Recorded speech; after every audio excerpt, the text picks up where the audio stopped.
This is Let's Get Retro. I would look at every Gauntlet port that's out there, from the good to the really, really not so good. Anyway, let's watch.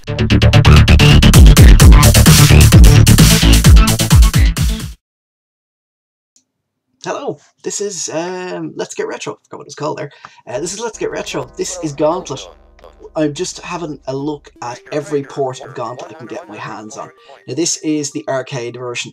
This is, I'm going to be looking at the PS2 conversion later on, way down the line. But this is emulated on the MAME. The reason for that is I wanted to show an earlier version. There's a couple of different revisions of it. And if you're really into playing it and you want to try that whole marathon kind of, you know, go forever on one credit thing, you need to get, you'll find various different revisions of the game. And the one you don't want is the final revision, because they tweaked it so that you couldn't actually, you know, play forever. This is, I think, version 1.4 or 1.5, so if I was a better player, I'd be able to play forever on one credit. The gist to it, by the way, there's loads of different tricks to do with multipliers and, forcing it to give you the right amount of health on levels and things. But the first thing, which I am not going to do on this because it's a bit boring, is to basically just get those generators, and I'll talk about them in a minute, onto the screen, and just hit them before they start spewing out lots of bad guys, kind of like that. So anyway, on the way I'm going to look at these, each port of Gauntlet is going to be the first level, which you see here, which will always be the same. The fourth level, which you're going to see in a second, because I'm going to skip to it using a little in-game warp, and then level 8. Now, when you hit level 8, it'll be random. There's a couple of different ways it's random, and we'll talk about it again as I'm doing each port. But the arcade, I think it's based on whichever the last level somebody got to was.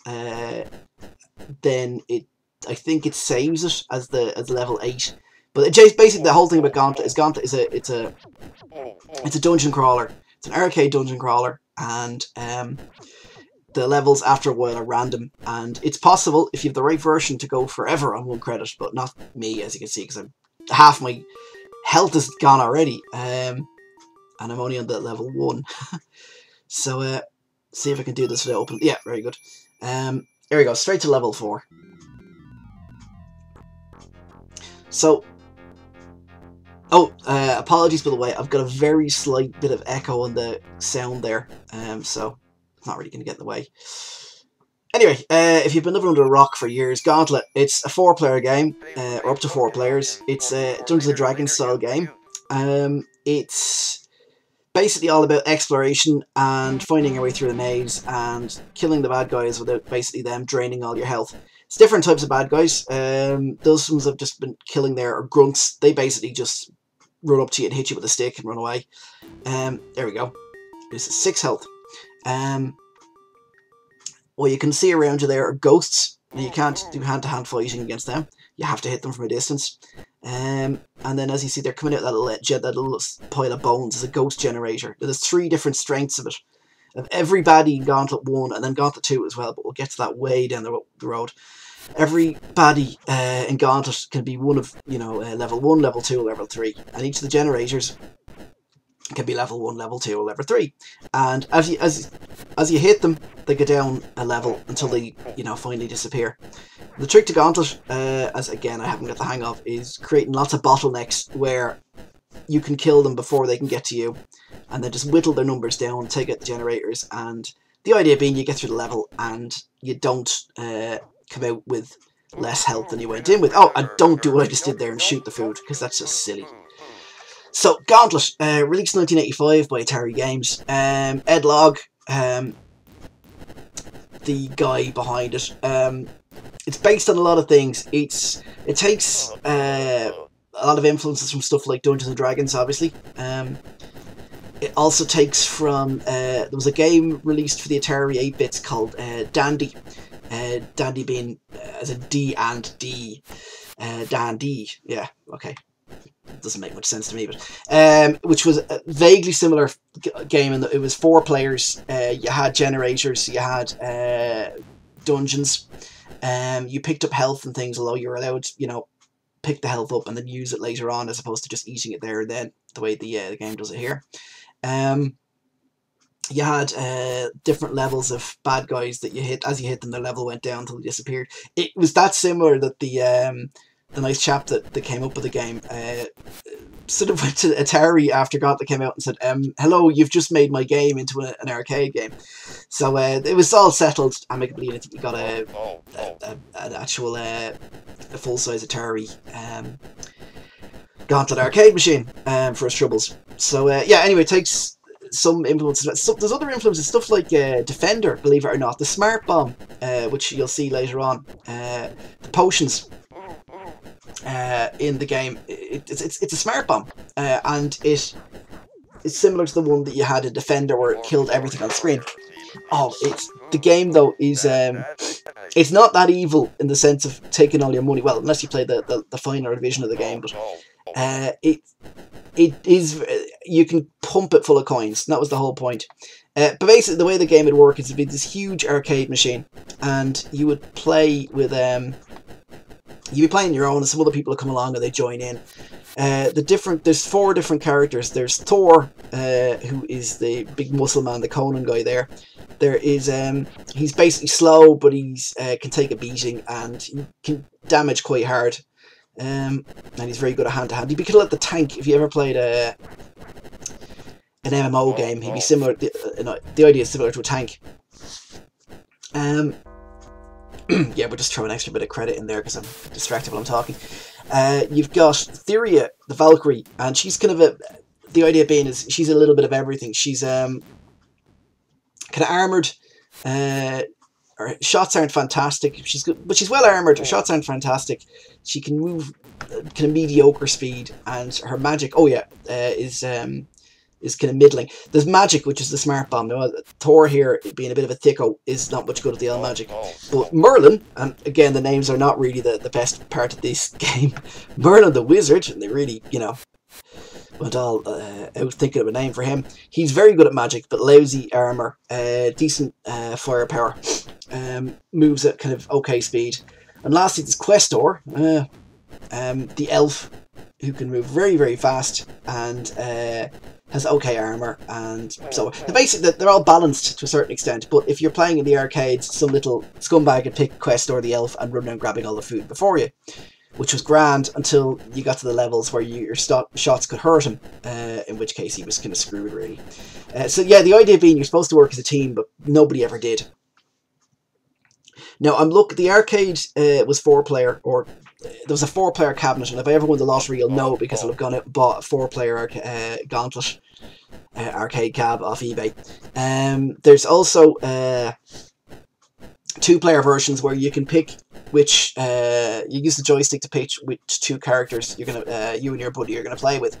The home versions were, as far as I know, I don't think I've ever seen a 4-player version.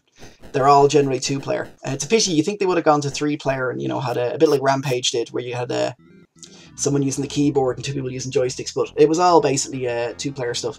I don't think you hit 4-player until Gauntlet 4 on the Mega Drive, but we'll get to that way down the road. I'm just looking at original Gauntlet for now. So these are some more bad guys. These are demons who basically like firing lots and lots and lots of fireballs at you. Those purple guys at the top, the ones that look a bit like wizards, are boogers. They are sorcerers. And they can basically turn invisible and teleport. So it's very hard to see if you kill them all or not. Those little red glowy things down there are teleporters. And that git down the very bottom beside the blue potion is death. And you're going to see a lot of him. He's indestructible. The only 2 things that kill him are potions, which is not much fun for... well, there's 3 things that make him go away.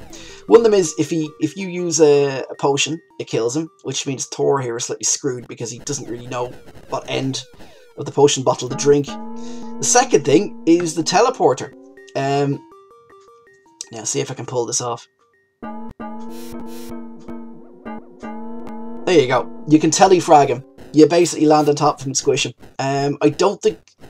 It's never documented in the arcades, but it's something you can do. The last thing is you just let him drain 200 health. Now, Thor's potions take out most of the baddies. None of the generators. Merlin's, on the other hand, is like a thermonuclear explosion. Everything's gone. It just leaves the wall standing, really. You can, by the way, there's also, again, this is the Dungeons & Dragons influence, you can collect potions and amulets and things as you go, which can make... Oh, bugger, didn't mean to do that. Can make the likes of a thicky like Thor here able to use the potions a lot better, or give Merlin more armour and so forth. So anyway, Gauntlet was... It was converted to everything. I'm going to be looking at the Amstrad, the Spectrum, the Commodore 64, the NES, the Master System, and the Atari 8-bit, because I never get to the Atari 8-bit, so I'm delighted about that.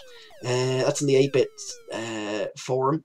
I'm not really going to have a look at the MSX, because A, it's similar to the Spectrum, and B, I couldn't get it working. The MSX2, by the way, has a... I'll mention it later on, but the MSX2 had a kind of user-made port very recently, which is excellent from what I've seen. I'm going to be looking at the Amiga, the ST, the Mega Drive, just everything. But anyway, I'm about to die horribly. Let's go out fighting. I'll take you with me. Oh, health. Just to keep me going a little bit longer.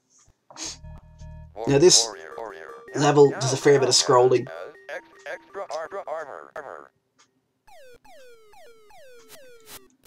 I think I can scroll all the way there. Oh, there's a death. That's not... Oh, where's my... Oh, I've no potions left. Oh, this is not going to end well. Oh, bugger! Alright, final last stand here. That's not good. Oh, that's even worse. Save me! Save me, Jeebus.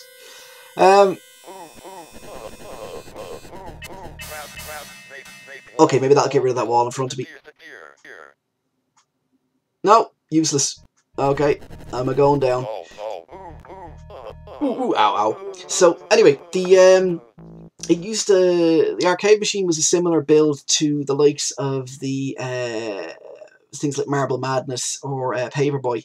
It had lots of good, lots of kind of iconic sort of little quotes, like, you know, Red Wizard is about... Oh, sorry, Warrior is about to die, and Valkyrie needs food badly. Anyway, listen, that is me dying at Gauntlet on a MAME. It's just to give you a little taster of what the game's like. Now, I'm going to be looking at the 8-bit versions next, so hopefully my channel over the next coming week or two, or at least until I get bored, you should see lots and lots of lovely ports. Anyway, that's been a very quick Let's Get Retro, so let's get going on those ports.